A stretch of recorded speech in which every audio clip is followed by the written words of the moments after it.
नमस्कार, कसे आहेत सगळे? मजेत ना? असायलाच हवं. आज दाखवणार आहे भेंड्याची भाजी. तर पहा, इथे मी हा पॅन ठेवलाय आणि त्याच्यावर मी तेल तापत ठेवलेलं आहे. तुम्हाला दिसत नसेल तर मी जरा खाली ठेवते, म्हणजे मग तुम्हाला दिसेल व्यवस्थित.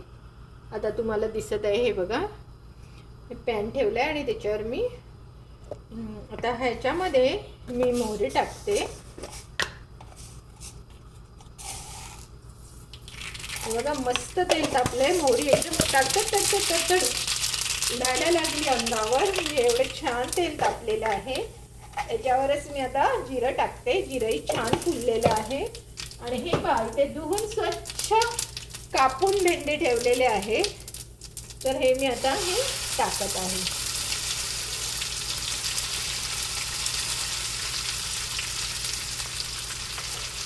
मस्तपैकी भेंडे टाकलेले आहे. आता ह्याच्यावर मी थोडीशी हळद टाकते.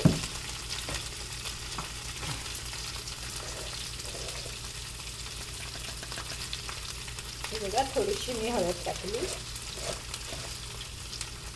आणि आपल्या जेवणाचं सार हे मीठ टाकायचं.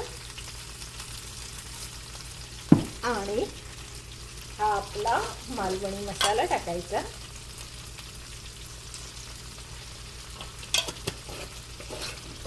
That's it.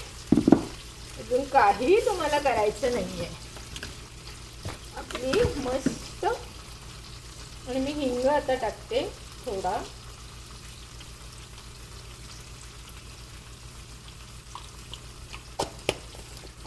आणि मस्त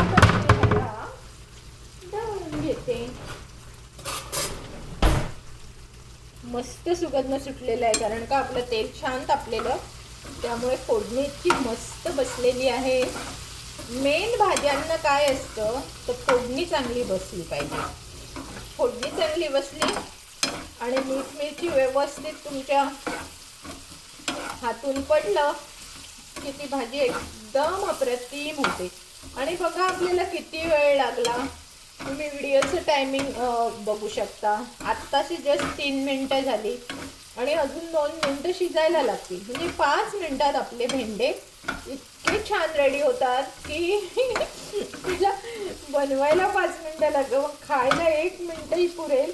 कारण ही भाजी अगदी आळून थोडी होते आणि खूप चविष्ट लागते ही अशी. कारण ही मोहरीची जी फोडणी असते ना, ती त्या प्रत्येक भेंड्याच्या ह्याच्यात भरली जाते आणि खूप भेंडे मस्त लागतात हे खायला.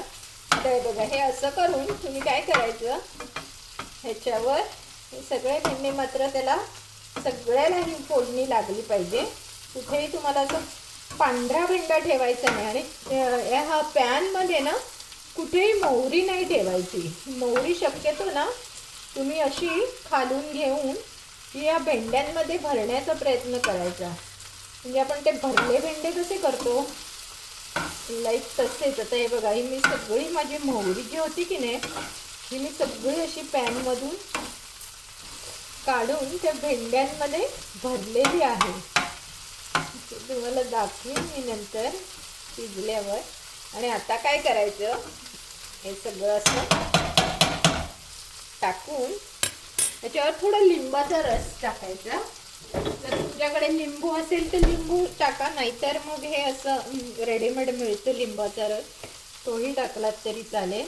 म्हणजे याला तार जी असते ना ती सुटत नाही आणि छान भाजी होते एकदम मस्त. आणि भेंड्याची भाजी कधीही तुम्ही झाकण ठेवून नाही शिजवायची, तिला अशी ओपनच शिजवली पाहिजे. आता हे फक्त हा रस जो आहे ना लिंबाचा, तो सुद्धा सगळीकडे सरमिसळ झाला पाहिजे.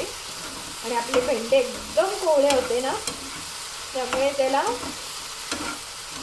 खूप छान एकदम चव येणार आहे. तुम्ही काळजीच करू नका. आता मी हिला अशी बाहेरच ओपनमध्ये शिजवत आहे. आणि आता मी तुम्हाला इथेही ठेवून दाखवते, कारण का मी इथे पराठा गरम करत आहे. आत्ताच कामावरून आलेले आणि भूक तर भरपूर लागलेली आहे. तर हा बघा, हा एक पराठा इथे आहे माझ्याकडे. हा मी आता इथे टाकत आहे मायक्रोवेव्हमध्ये. हे फ्रोझन पराठे इथे मिळतात, तर हा मायक्रोवेव्हमध्ये टाकते 1 मिनिटासाठी. आणि इथे मी तवा का तापत ठेवला आहे तेही तुम्हाला कळेल. म्हणजे काय करायचं, इथे जाम थंडी आहे. मी खूप स्वेटर घातलं आहे. काल आमच्याकडे खूप बर्फ पडत होता आणि आज इथे भरपूर थंडी आहे.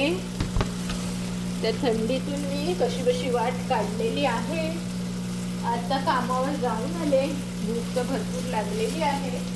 एक पराठा खाईन असं म्हणते.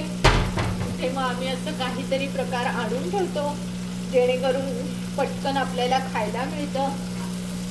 कारण इथे तुम्हाला सगळं काम घरीच करावं लागतं. आपल्याला इंडियासारखे इथे बाया मिळत नाही. तुमचं स्वयंपाक पण तुम्हीच करा, घरचं कामही तुम्हीच करा, ऑफिसलाही तुम्हीच जा, अशी सगळी इथे तारेवरची कसरत असते. बघा, आता ही भेंड्याची भाजी इथे आपली होते, तोपर्यंत इथे माझा पराठाही होतो, इथे तवाही तापतोय. म्हणजे ही सगळी कामं आपण एका वेळेस करू शकतो. आता बघा, पराठा जरासा असा मी तो रूम टेम्परेचरला करून घेतला. आता हा गरम गरम तव्यावर टाकते. तोपर्यंत इथे भेंड्याची भाजी एकदा अजून ढवळून बघते. बघा, आपल्या व्हिडिओला जेवढी मिनिटं झाली आहेत ना, तेवढीच आपल्या ह्या भाजीला झालेली आहे. आता आपली फक्त 6 मिनिटं झालेली आहे. आणि आता माझी ही भेंड्याची भाजी रेडी आहे, ही बघा. आणि हा पराठाही मगाशी थोडा मी मायक्रोवेव्हमध्ये गरम करून घेतला आणि आता इथे गरम करते. आणि एक भेंडा मी खाऊन बघते. अप्रतिम भेंड्याची भाजी झालेली आहे. मीठ, लिंबू, मसाला एकदम चविष्ट झालेली आहे. हे पहा, मी गॅस काढून टाकला, कारण का आता ही अजून गरम तव्यावर सुद्धा छान शिजणार आहे. आणि हे बघा, ह्याला जराही तार तुम्हाला दिसते का? हे बघा, भेंडे कसे पटापट पडता आहे, जराही तार दिसत नाहीये. तर ही अशी भाजी तुम्ही करून बघा. आणि आता हाही गॅस मी काढते, कारण हा पराठा ऑलरेडी 1 मिनिट ह्याच्यामध्ये झालेला आहे. आणि आता ह्याच्यावर पण मी तो गरम ह्याच्यावर 2दा ठेवला, इथून आलटून पलटून केलेला आहे. त्यामुळे आता हा खाण्याला योग्य झालेला आहे. आता इथे मस्त थंडी पडलेली आहे, पोटात भुकेने कावळे ओरडत आहेत. पण तुमच्यासाठी म्हणून मी हा व्हिडिओ तयार करत आहे. जर तुम्हाला माझा हा भेंड्याच्या भाजीचा आणि पराठ्याचा व्हिडिओ आवडला असेल तर नक्की लाईक, शेअर आणि सबस्क्राईब करायला विसरू नका. बाय.